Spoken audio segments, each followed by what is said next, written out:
started. Shall we do the whole opening over? Do we need to? No, people are going to see it and they're going to think we forgot the audio. If you'd like audio. to see the reopening of the show, go to Facebook. Sorry about We're going to do it there. I just had too many things to think about that time.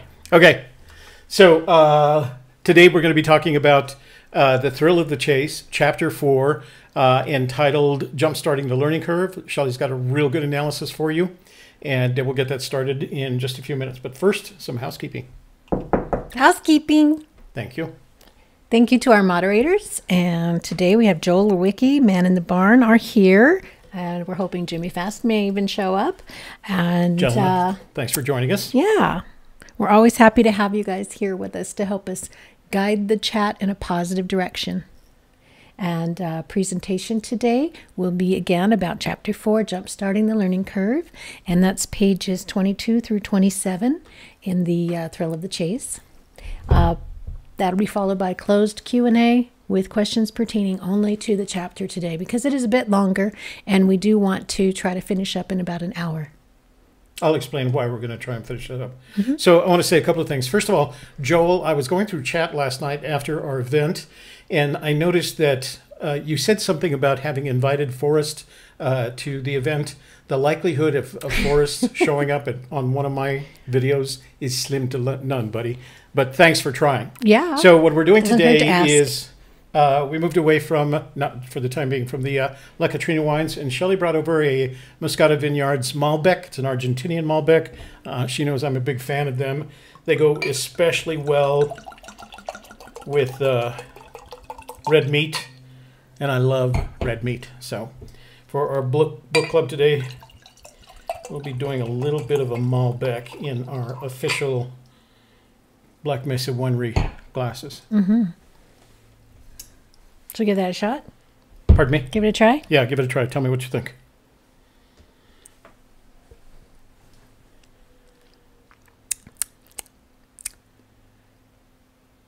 Not bad. Malbecky. It's good. It's Malbeckian. Yeah, it's hard to go wrong with Malbeckies. So let's get started. We got to rock and roll today. So we're going to talk about jumpstarting the learning curve. And we feel like this, for a lot of reasons, is an important chapter. And I think Shelley's analysis, the analysis that she's done, is really, really amazing. We're going to talk about it from that perspective as well. So first, we want to talk a little bit about Super Chat. If you decide you want to contribute to our project by using the Super Chat feature of YouTube, the first thing that you have to do is go to the bottom of the chat window. Click on the $sign right next to the emoji sign.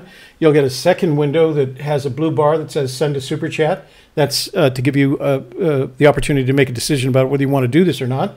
So if you click on the blue button, you'll get a third window. And in the third window, there's three things that you have to do. Number one, you have to move the blue bar to a number that you wish to donate. It starts as low as $1, and $1 has a green window associated with it. You can move it all the way over to the right if you want to contribute $500. We hope to see that one day.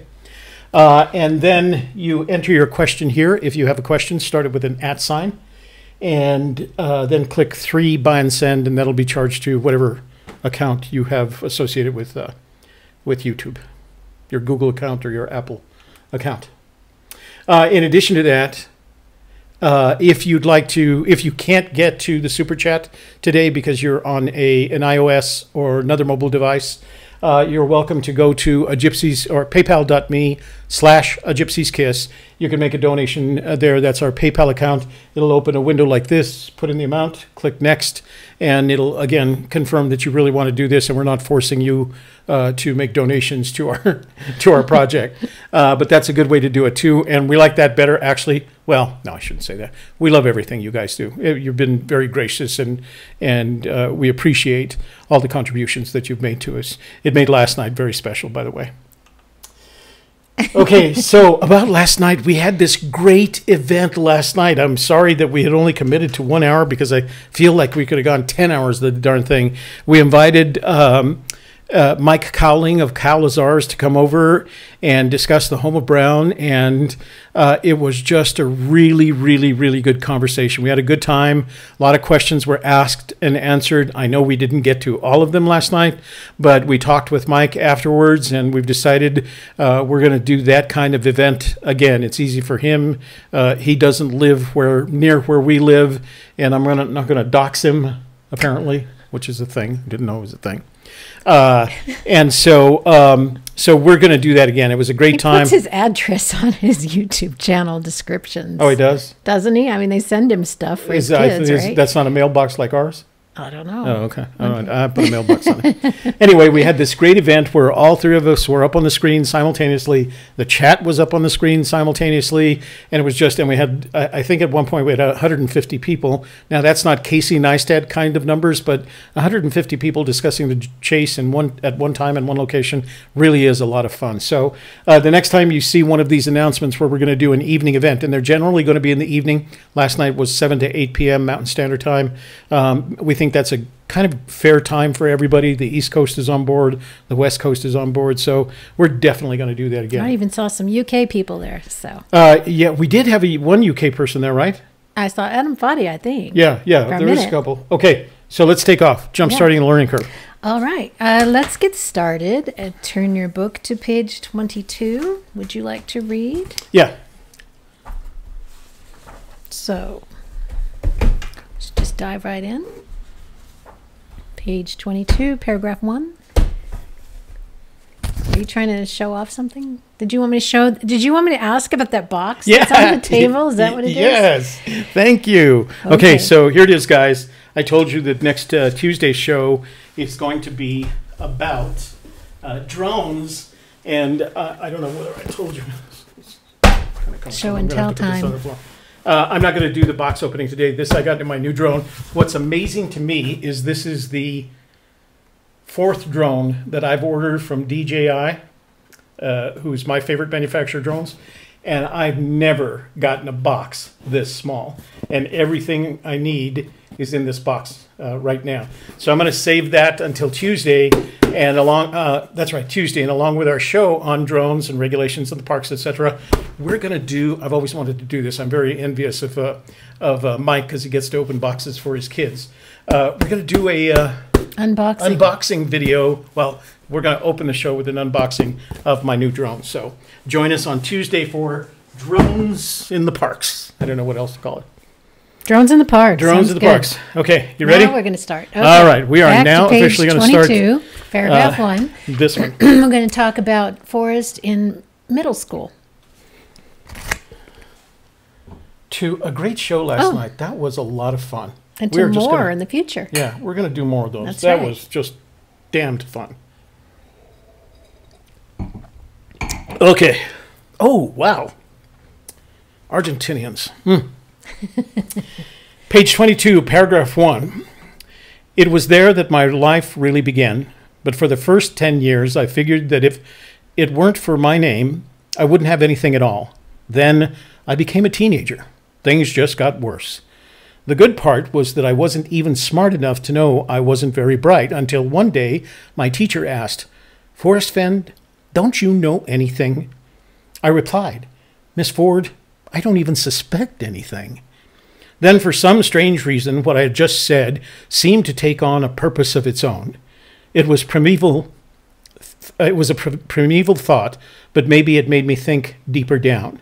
No matter what I lacked or lost, bad grades and all, they couldn't take away my name. Mm-hmm. All right, so that kind of stuck out to me, that he thought that as a child, all he had was his name, and that even intensified as a teenager. I don't think many children think about that. Personally, if I asked your grandchildren, what's the most important thing that you have, I doubt they would say it's my name. I don't think they'd even understand the concept. No. So I kind of looked into Mommy, that. daddy, brothers, sisters, teddy bears. Right. My bed, my toys. Yeah.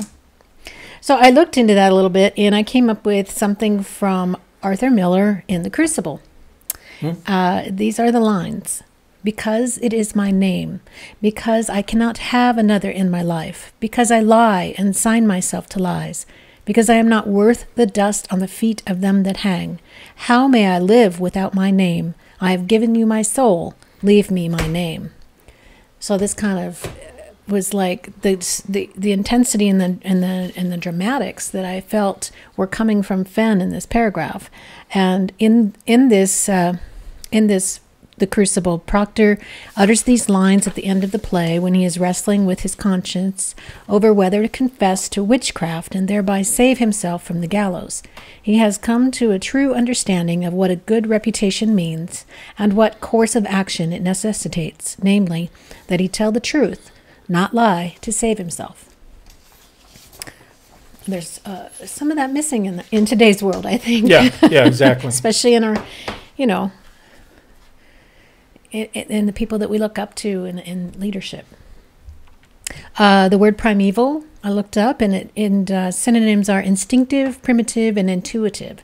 So these ideas are embedded within Fenn, the way he tells it. So in my opinion on this particular paragraph, Fenn uses self-deprecating humor mixed with a deep concern for his reputation.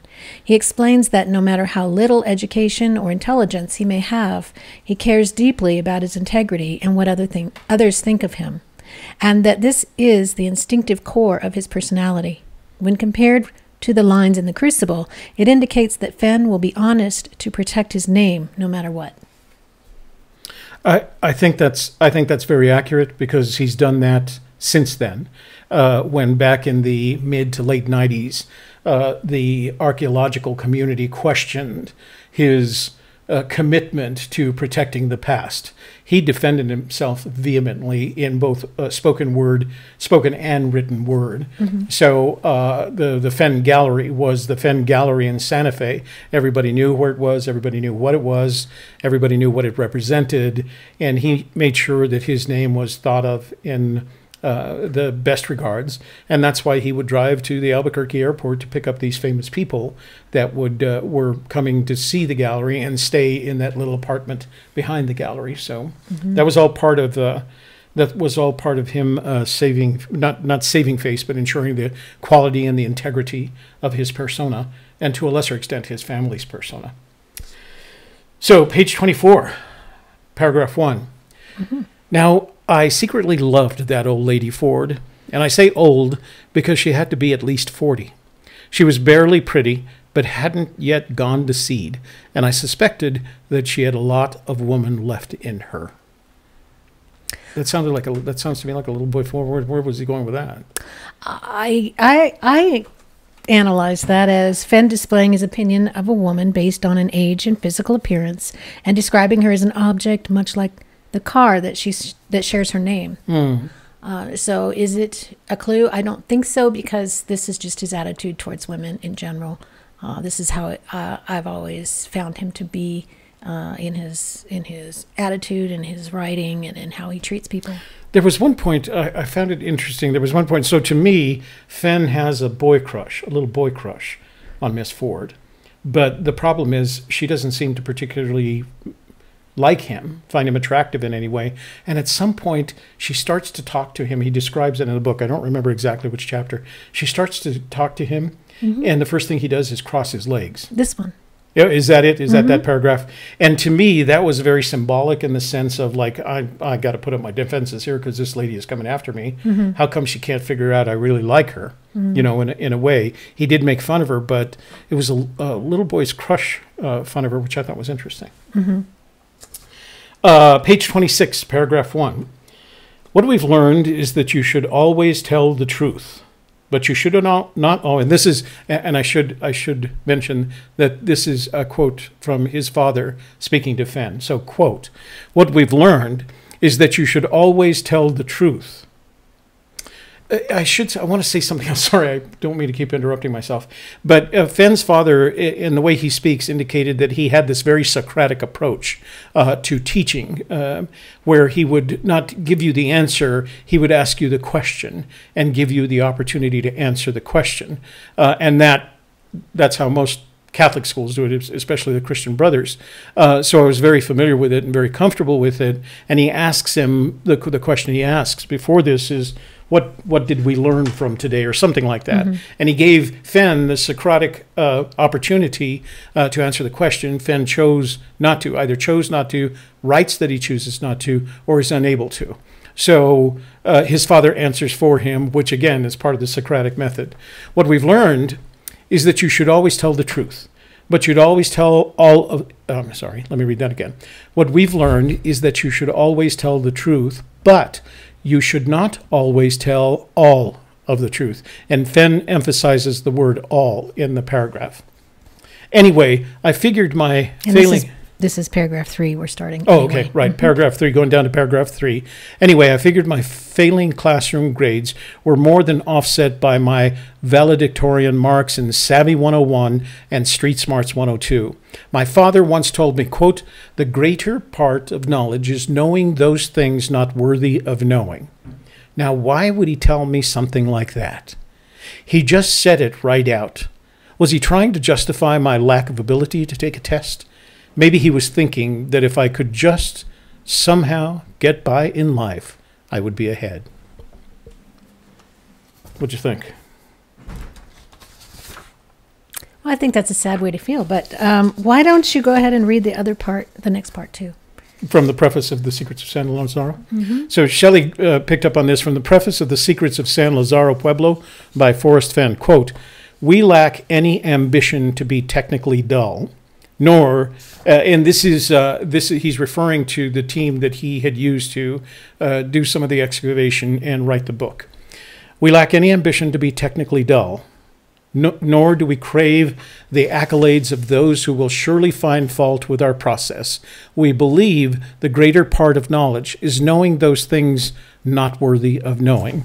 And I think this in and of itself might be a reference to what I said earlier, where he had there was a bit of conflict between he and the archaeological community, the archaeologists, the professional archaeologists, the certified archaeologists, claiming that he was destroying this record of the past and that he wasn't handling it well. And part of the reason he published The Secrets of San Lazaro was that he wanted to show them that he was doing more than any of them had ever accomplished in terms of an excavation, because he believed that they didn't, that they'd excavate and then they'd document it, record it, and then put it in a box, and then put that box in a museum, and nobody would ever be able to share in the experience of that learning. And he wanted to make a point that's what he was doing. Okay. So, and I wondered when I first read the phrase in the book, because you can read it several different ways, but I was wondering, does this mean that we need to be able to discern what things are not worth knowing about and ignore them, or that we should strive to understand things that others deem unworthy? What is your understanding of this? I believe, after reading the preface in the San Lazaro book, Fenn means that there is an intuitive, intrinsic, intangible knowledge that can only be gained by those willing to interact intimately with the subject of study. Because he talked about being able to touch the clay pots, or being able to handle the materials that they found, and getting something out of that you couldn't get just by looking at it in a museum or a picture of it. You had to actually interact with it, touch it, look at the whole thing, hold it, and then have the feelings come upon you that were experienced by the people who had those things originally. It's the Indiana Jones argument, right? That archaeology is the lessons of the past applied, that can be applied to our understanding of the present and perhaps even the future, but you do that without the critical requirements of not touching the vase, but picking up the vase, dusting it off, picking it up with white gloves and putting it in a box that protects it with cotton, and then taking that box and putting it in the museum. He was very much about Indiana Jones grabbing the gold, sharing the gold, having a good time, and then looking at the Germans and saying, "Ha ha, I got the gold." So I think it was an interesting position for him to be in and to recognize. And it shows a real incisive, an ability of incisiveness. I understand of self, an understanding of self. I know why I'm doing this, and honestly, I don't give a damn if you don't know why I'm doing this, or I don't give a damn if you don't like the way I'm doing this. I'm still going to do this my way. So, and in some respects, I feel the same way. About certain things. Yeah, about certain things. So let's go on to page 26. Now, did I miss? So we're going to come back to a couple of things that I want to talk about that we've already gone through in terms of paragraphs. Sorry? Am I running late? No, I was reading, sorry. Okay. Page 26, page 26, paragraph 4. It was on the second floor, and a beautiful old iron slide-down fire escape that was just outside that window. Page 27, paragraph 1. Fortunately, I was the only one in class who knew that trick. The sliding, I mean. And even though that rusty old iron thing marked the tail of my breeches pretty good with a heavy brown color, it was worth it. Everyone who walked behind me on the way to the next class knew what I'd done. People were beginning to notice me. People were beginning to notice Fenn because his adventures left a mark on him. To him, the benefit of being noticed was worth the risks he took. I don't know if there's further things in there about the color brown. I know a lot of people debate that, but that put aside, this is what I got from it. So I'm going to go back here for just a second. One of the questions, since we were discussing the home of Brown, somebody asked me to make a quick record of the number of times that the word brown is mentioned in the book.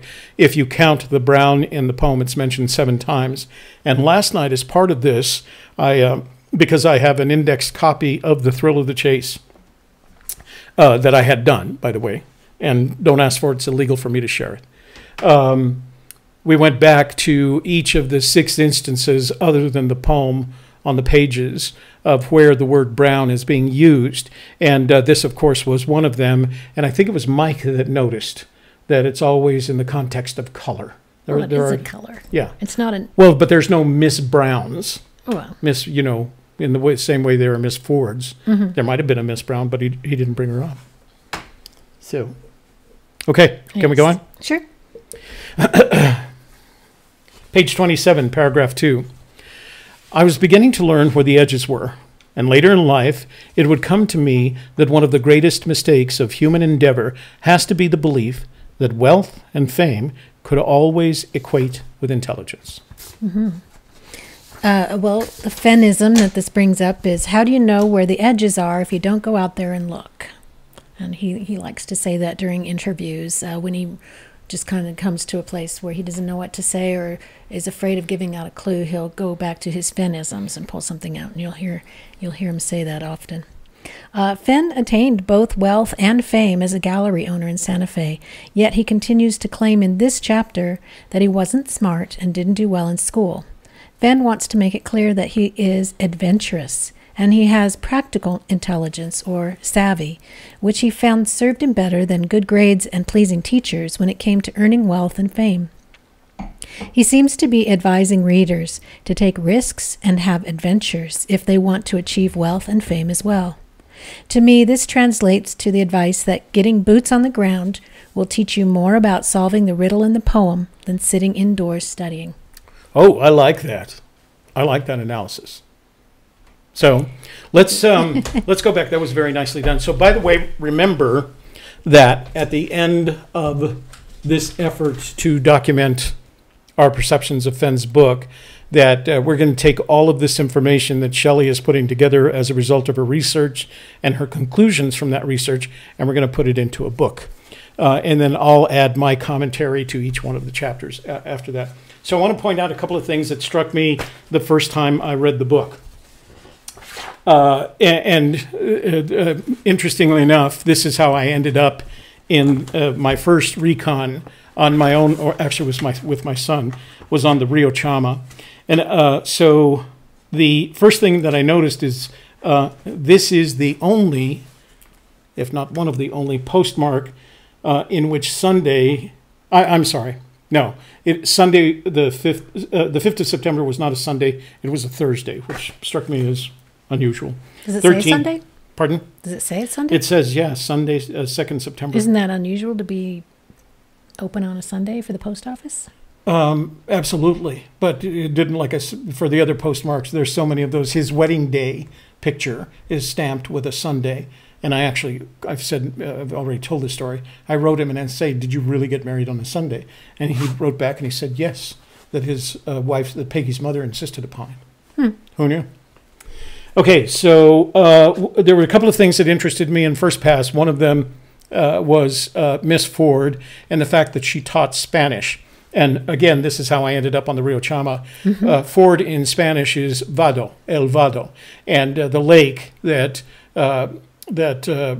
holds back the Rio Chama right there, so it would be west of Chama, is El Vado. And the dam is called El Vado Dam. This is before he had mentioned it's not associated with a dam, but it was where warm waters halted because the stretch of Rio Chama River below that is actually trout waters all the way through the home. This is how you end up there. The home of the New Mexico record brown trout. And there's a ranch there that caters to campers and hikers and rafters. And inside the little store, they have up on the wall a stuffed trophy of the New Mexico state record brown trout, home of brown. See, so you got El Vado, you got the home of brown, you got the don't even ask. So aside from having to force my son to go into the river well, I didn't have to force him. I asked him. So that was the first thing that struck me. The second thing that struck me was the quote from the Amos and Andy radio show.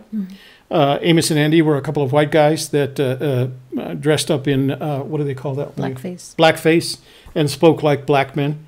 And it was a comedy routine. It probably wouldn't make it in radio today, but it did back then. So don't make the alligator mad until you've crossed the river. So Ford, Miss Ford, is a crossing of water, and alligators, this concept of alligators. So that was how Jason ended up in the Rio Chama. I kept telling him, I'm sorry, you got to cross the river. And then I'd say, and watch out for the alligators. And he'd look at me like I was nuts. So that was then. He was very offended that she was trying to teach him Spanish, and he just wasn't learning it. Languages are difficult. And then the other thing that I thought was, I made this point earlier, that the question, I figured that failing classroom grades are offset by my valedictorian marks. My father once told me the greatest part of knowledge is knowing those things, not worrying knowing. And one of the things that have always struck me about the aberrations in the book is when he follows a statement with something like, now, why would he say that, the olive jar? Now, why would he do that? Now, why did that come to me? Then he follows up his comment, sometimes a question, mostly a statement, but he always follows it up with and it's not quite Socratic. Now, why would he say that? That's a rhetorical question. That's not a Socratic question. A Socratic question would have been, how do you feel about the way he approached me with that, or the way he said that to me? This is a rhetorical question. He doesn't want an answer. And so whenever I see that in the book, it sticks out to me as a bit of a grammatical aberration. It's used very funny as far as I can tell. And then the other, Shelley already mentioned the word brown. And as we talked about, we discussed brown, the 7 times the brown is mentioned in the book. Last night in our conversation. And if you couldn't be there, go back and take a look at the video. It's up on our YouTube channel, and you can see it there. It was really a lot of fun, and like I said, we're going to do more of those. Okay. Got anything else? Mm-mm. That's it? Mm-hmm. Well done. Again, just beautifully researched, beautifully thought out, and as usual, beautifully written. Thanks. Glad you're my partner. Yeah.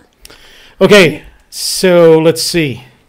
Stay in touch with us. Subscribe to our YouTube channel at gypsieskiss.tv. Make sure to click on the bell to get notifications. Our blog is at gypsieskiss.com, and we have a separate page for photos if you want to just look at photos. And you can also subscribe to that as well to get updates. We're on Instagram at _gypsies_kiss, Twitter at @gypsies, Facebook, A Gypsy's Kiss. We have merchandise, and we have a Gmail account. If you need to get a hold of us by email, that's agypsieskiss@gmail.com. The merchandise consists mostly of things that have our logo on them, but there's also a graphic, and underneath the graphic, what does it say? I forgot. Underneath the graphic of the T-shirt. It says... Oh, okay. So this is our book bag. It says, "Look for me in the mountains somewhere north of Santa Fe." There we go. So that's on our Zazzle account. All kinds of things from it's Zazzle, coffee cups to paperweights, T-shirts, all that stuff. Okay. Next. So remember to Baby Shash wants you to like this video.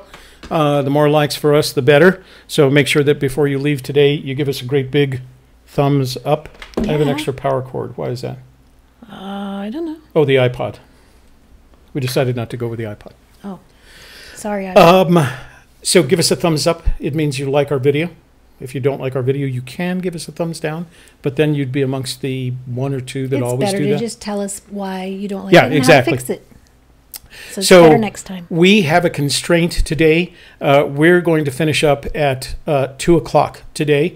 Actually, we're going to finish up around 1:55 Mountain Standard Time, because we're going to leave here and we're going to rush over to our Facebook studio. Rush. And we're going to do exactly the same show on our Facebook account, and we're going to be doing that from now on. We'll probably get there faster if we take the fire escape slide. And slide down with the little brown thing. Okay. So from now on, our shows are going to be 1 hour long on YouTube and then 1 hour long on Facebook. So if you have a question, and today's closed questions about this chapter only, not open questions. So if you have a question, get it in early or take advantage of the super chat and make sure we get to it, because we're going to start wrapping up at 5 minutes before the hour and then get over to Facebook. And I guess if you have a Facebook account, join us on the hunt for Forrest Fenn's treasure, because we're pretty much going to do exactly the same show. So you don't need to do that. Okay, I'm going to switch over. You ready? Yes, or you can share. What do you mean I can share? They can share the Facebook. Oh, I see. Way ahead. Okay, and here comes the chat. Here comes the boom. Okay. All right. Joel Lewicki's already here, way ahead of the learning curve. Joe, he was here like a half hour before we got started. Eric Schmidt. Hey, Eric. Remember, you got that 60-second delay between questions, okay? Eric Schmidt, yes. And 11 Bravo. 11 Bravo to P Treasure Finder. Yes, Joel, we noticed. Thank you. We have no sound. We have sound now. Yeah. Toby's waking up. Am I the only one without sound? Yes. Okay, they're good. So we didn't have too much. Man in the Barn, Joel Lewicki, and Jimmy Fast all right in a row there. Yeah, hi guys. Thanks for joining us today. We really appreciate you as moderators. We're doing well on the feed. Okay. And Amy Smith, Paul McGinty, Paul Odor Rubikson. Let's see, Dan Rudy. From Wisconsin again. He joined. He was there last night. DJ Novatek. Hello, Toby. Hello, beautiful Shelley. Hello. Why couldn't it be hello, handsome Toby? Hello. Maybe he didn't know how to spell handsome. B. Cross. Bill. Hey, B. Steve Smitherman. Paul Ammons from Texas. Let's see, Lori James. Her favorite kind of wine. Is Forrest dead? Amy Smith wants to know. Everybody says nope. I think maybe you got confused because Toby said we use our rule that Forrest Fenn died in 2010, and that's just like a, what do you call that?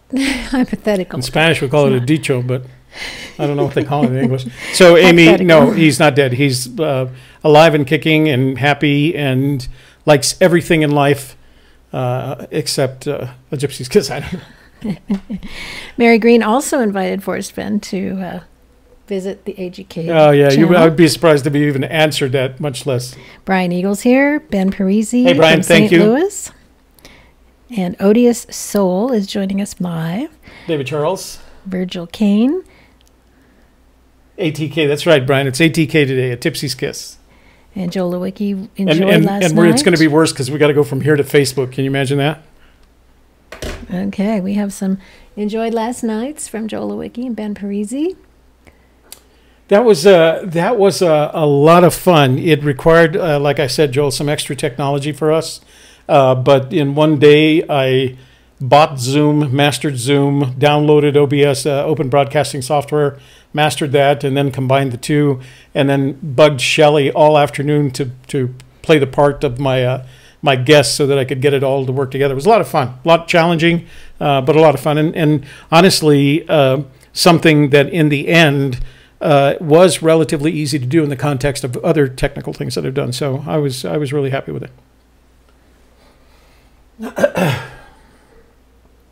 Susan, AGK, can I answer that? Mm-hmm. Susan Heckenliable, AGK, do you know if Miss Ford was a real person, meaning was there a Spanish teacher named Ford at Fenn Man School? in the Barn is answering. Man in the Barn, Miss Ford is a representation of his aunt, Willie Mae Simpson Smith, was his mom's twin. Willie Mae Ford Smith was a singer during that time. I think he has substituted Miss Ford for his aunt.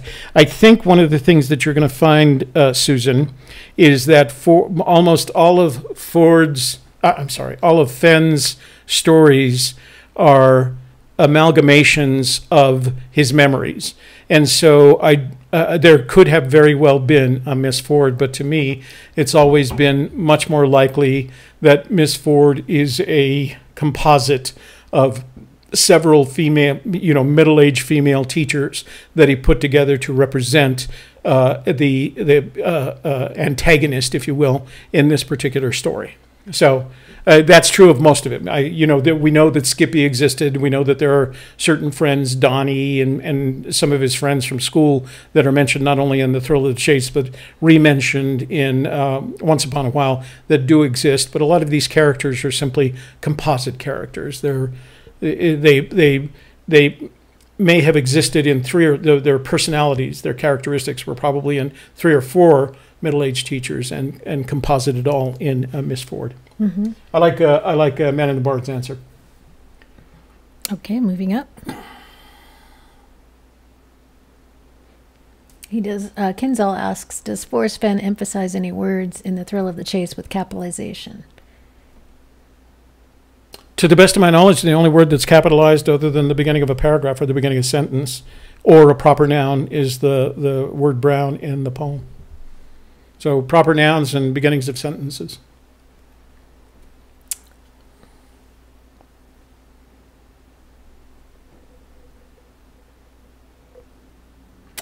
Okay, Bill Gorman. Di, Bill! Welcome aboard. Did you make your own live stream last night? If you did, send me a link so I can go watch it. Hey, Dale.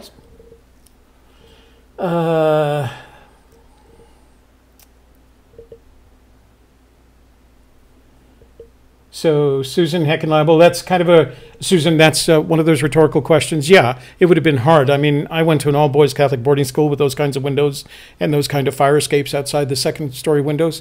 And to have gotten out of one of those without one of those Christian brothers not catching you in the act, or the other kids, the guys would have gone with it. We were an all-boys school, and so the guys were always interested in anybody who was pulling a prank. But the Christian brothers were all-seeing. They were very omnipotent in their ability to figure out beforehand what you were going to do. You couldn't fool with these guys. And the interesting thing about them is that a lot of them had come to the what's it called? The sect. They're called a sect? The Christian Brothers. The order? The order. Late in life. And so some of them had spent time in the military. We had this one brother, Abden, and he had a tattoo of a dancing hula lady on his arm, and he'd do that, and the lady would dance. And it had USN, United States Navy, on top. And if you ever made him mad, he'd hike up those brotherly skirts, and he would chase you. I had a friend of mine. He was the only black kid in our school. His name was Mario. And he used to make this brother madder than the Dickens. And one of the memorialized scenes in my head of St. Michael's High School is Brother Abden, ex-Navy Brother Abden, with his skirts hiked up around his waist, chasing Mario across the football field and yelling at him, and I can't say the words that he was yelling because we lose monetization on this channel. So it was a lot of fun. St. Michael's was a great experience. Them skirts, isn't it? A chasuble? Whatever. No, they're called it's a robe. They used to call it a robe. No, it's a. I'll think of it later. Okay. Let's see. AGK, what do you think about the old rusty iron slide marking his tail representing an iron brand that marks cattle tail sides? Dale, I just haven't thought about that. You always come up with these things that I simply hadn't made the connection. So I don't. I have to take that as a rhetorical question. You're simply making a statement. That's what you think, and my response to that is anything is possible. But I don't have an opinion on the matter. I haven't thought about it. Let's see. You can't find his trove of art in the forest from your desk. Bill Gorman. Very wise, Bill. That's very wise. We need to start we should start Gormanisms, like Fennisms, right? Yeah, Gorman has his things, doesn't he? Somebody you guys should make a bag to hold a little 10 by 10 box. Out in my garage sits a 10 by 10 by 5 wooden box. I actually made one, and it's filled with 40 pounds worth of stuff. Okay.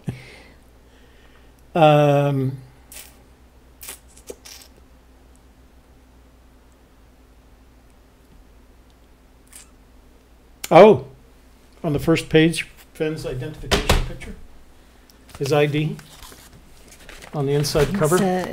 So read that. Brett Shucker says, just thought I would mention that there are 8 times that Brown is seen in The Thrill of the Chase. On the first page, Forrest Fenn's identification picture. I don't know, Brett, that's pushing it. So here's Fenn's identification picture. The thing that was curious to me is that it has a picture of when he was about 6 or 7, and the statistics, male 17, 150, 6 feet, burr for brown hair, I guess.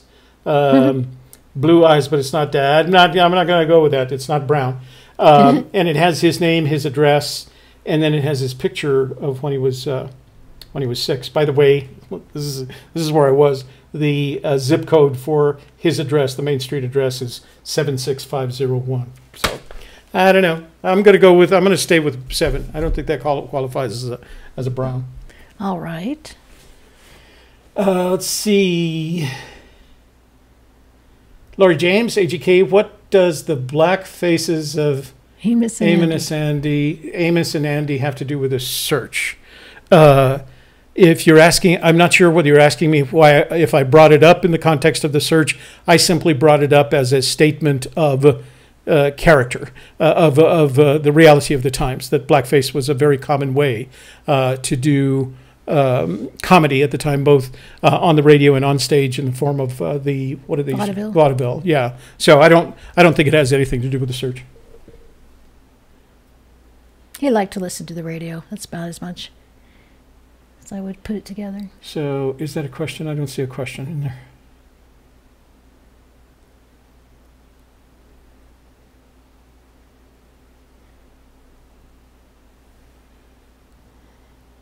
Did it pop up? Where'd it go? Keep going down. Oh, okay, there we are. Amy Smith, if you two keep on, y'all are going to give my solution away before I can get there. Well, if you haven't gone yet, you don't know how hard it's going to be to find, even when you do get there. yeah, get there as quick as you can.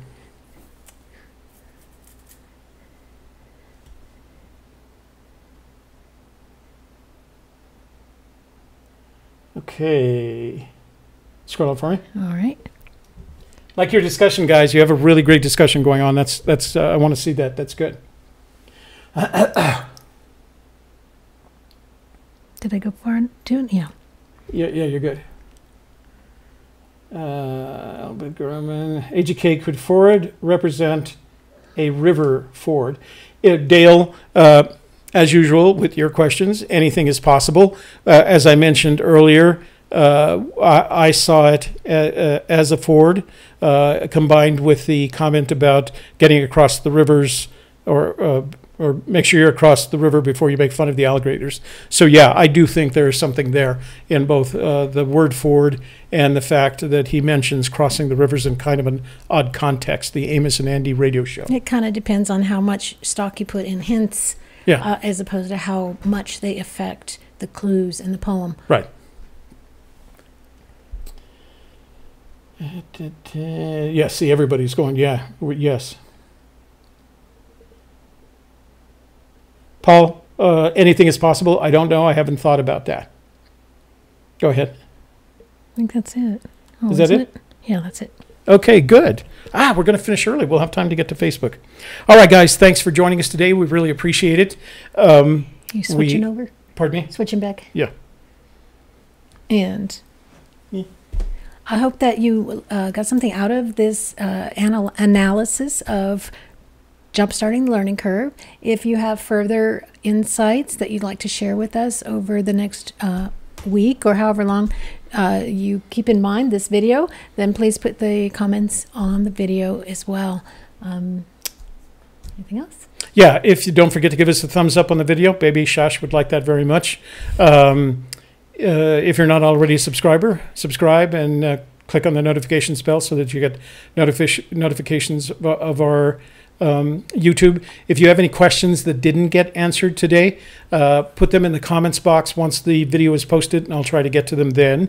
And we'll see you next Tuesday at 1 p.m. We'll be here from 1 to 2 p.m. We're going to make it a 1 hour long show. The subject is going to be drones in the parks, regulations associated with them, and my experiences with that. Been flying drones since 2012.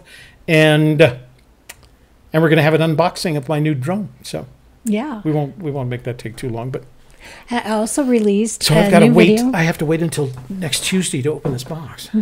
That's going to be hard. So sorry.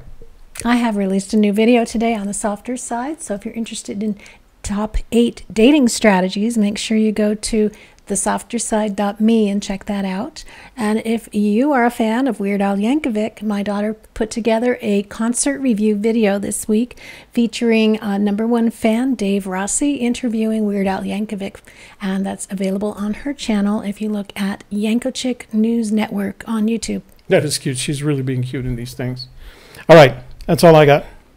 And thank you so much for joining us today, for all your wonderful comments. We appreciate your support, and we will see you again next week on Tuesday and Thursday for Gypsy Kiss, the book club. I'm Shelley Carney. I'm Toby Eunice. Thanks for watching today. We'll see you next week. Bye-bye.